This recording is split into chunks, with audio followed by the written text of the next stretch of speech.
आगे बढ़ेंगे। चुनाव नजदीक आते ही पार्टियों की दावेदारी शुरू हो गई है। बगहा के वाल्मीकि नगर में वीआईपी के राष्ट्रीय अधिवेशन में कई एजेंडों पर मुहर लगी है। पार्टी ने 60 सीटों पर चुनाव लड़ने का फैसला किया है।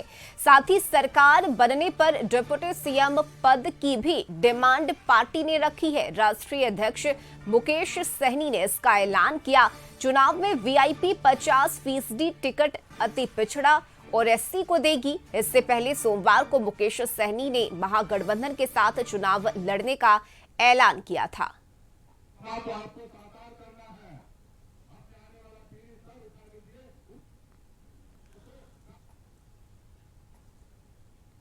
आगामी बिहार में 60 सीट पर हम चुनाव लड़ेंगे। बाकी का सीट पर हमारे सहयोगी चुनाव लड़ेंगे। जहां हमारे सहयोगी लड़ेंगे वहां पे हम उनको मदद करेंगे। जहां हमारी पार्टी लड़ेगी वहां पे हमारे सहयोगी हमको मदद करें। तो हमारे 60 सीट पर हम लोग चुनाव लड़ेंगे।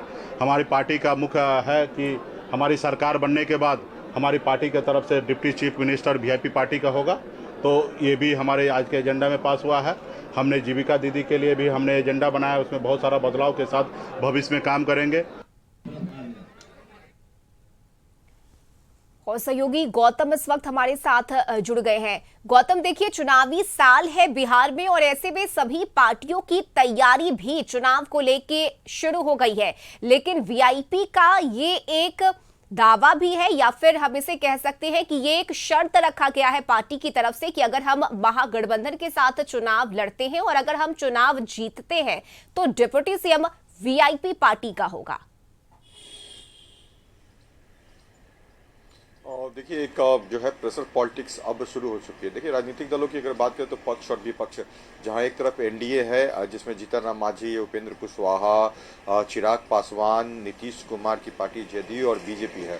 वहीं दूसरी तरफ बात की जाए तो महागठबंधन में वामदल जो है तीनों सीपीआई, सीपीआईएम, सीपीआईएमएल, वहीं जो कहा जाता है वीआईपी पार्टी का मुकेश सहनी, फिर उसके बाद जो कहा जा सकता है कि कांग्रेस और आरजेडी, ये दलों का जो है गठबंधन है। विपक्ष के लिए चिंता का विषय ये हो जाएगा कि उनके ऊपर जो बातें हो रही, कांग्रेस जो है इस पूरे गठबंधन की जो है धुरी है और इसी के ऊपर जो है सीटों के बंटवारे और जो कहा जाता है गठबंधन को चलाकर मिलाकर चलाने की पूरी जिम्मेवारी है। 70 सीटों पर जो है कांग्रेस ने 2020 के चुनाव में जो है चुनाव लड़ा था, जिसमें 19 सीट यानी 70 में 19 सीट जीतना एक बहुत बड़ा मार्जिन ऐसा रहा जिसके कारण जो है महागठबंधन की सरकार नहीं बन पाई। ये राजनीतिक गलियारों की सुर्खियां रहे। आरजेडी इससे काफी नाराज हुई थी और इन चीजों को लेकर जो है कांग्रेस के ऊपर ये आरोप भी लगा कि उनके पास नेता नहीं है। सीट ऐसे दिए गए जहां पर कैंडिडेट तक नहीं थे और सीटों के बंटवारे में जो कहा जाता है कि कांग्रेस ने बहुत बड़ी लापरवाही की, जिस कारण से महागठबंधन की सरकार नहीं बन पाई। अब जो है इस पूरे सिनारियों में जो है मुकेश सहनी भी जुड़ गए, क्योंकि उस समय मुकेश सहनी को लेकर जो अगर बात ही कही जाए तो मुकेश सहनी और के तरफ से कोई डिमांड ना होना, मगर अब विधानसभा चुनाव में इस तरह का डिमांड होना ये बात साफ बताता है कि मुकेश सहनी भी चाहते हैं कि समय पर चीज़ों का बंटवारा हो जाए।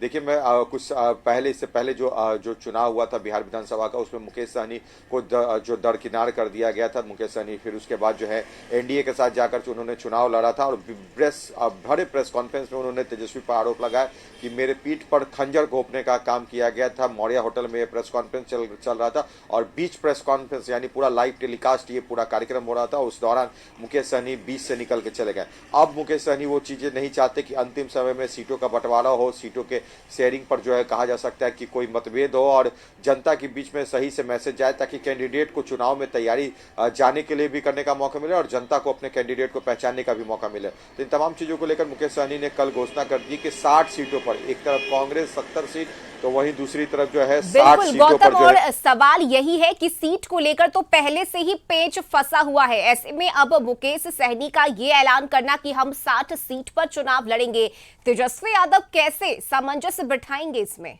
ये सवाल है।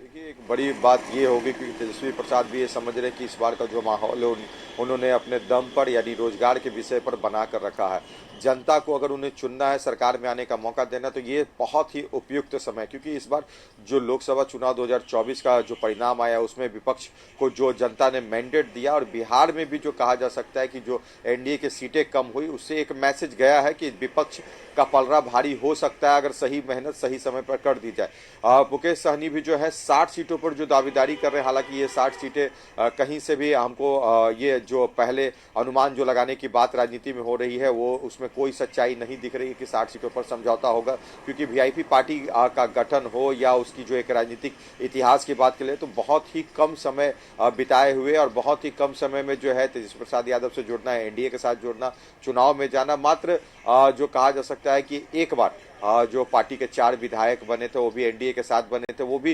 प्रत्याशी जो थे एनडीए के ही बीजेपी के ही प्रत्याशी थे जो पार्टी को छोड़कर चले गए। मुकेश सहनी पे एक बड़ा आरोप लगाया था कि उन्होंने पार्टी को पार्टी की तरह नहीं कॉर्पोरेट हाउस की तरह चलाया। तो एक छवि जो है जनता के बीच जो मुकेश सहनी की या उनके नेताओं की तरफ से मुकेश सहनी के लिए पहुंचाई गई है वो एक सही छवि नहीं है। तेजस्वी के साथ जुड़ जाते, तेजस्वी के साथ हेलीकॉप्टर में यात्रा करते रहते, कभी मछली खाते रहते तो कभी संतरा खाते रहते, ये एक तस्वीरें गई है। मगर एक धुरंधर राजनेता की तरह या जमीनी स्तर पर काम करने वाले नेता की तरह मुकेश सहनी की अगर पहचान बताई जाए तो ऐसा कोई संघर्ष अभी नहीं दिखा है उनके तरफ से। हाँ, ये जरूर है कि सहनी समाज को उन्होंने जोड़ा है, सहनी समाज को जोड़कर उन्होंने संगठन बनाया और बहुत ही जल्द तेजस्वी प्रसाद यादव के बराबर जो है वो बैठ गए। मगर जिस तरह से उनका साथ रहा है राजनीतिक गलियारों में अगर बात की जाए तो जिस तरह से आरजेडी को उन्होंने भरे प्रेस कॉन्फ्रेंस में तेजस्वी प्रसाद यादव को ही जो है पीठ में छोड़ना, छुरा भोंकने का आरोप लगाकर वहां चले गए, फिर एनडीए में गए तो एनडीए में बीजेपी ने उनके सभी विधायकों को तोड़ दिया, ये बातें उन्होंने बीजेपी के साथ कहा।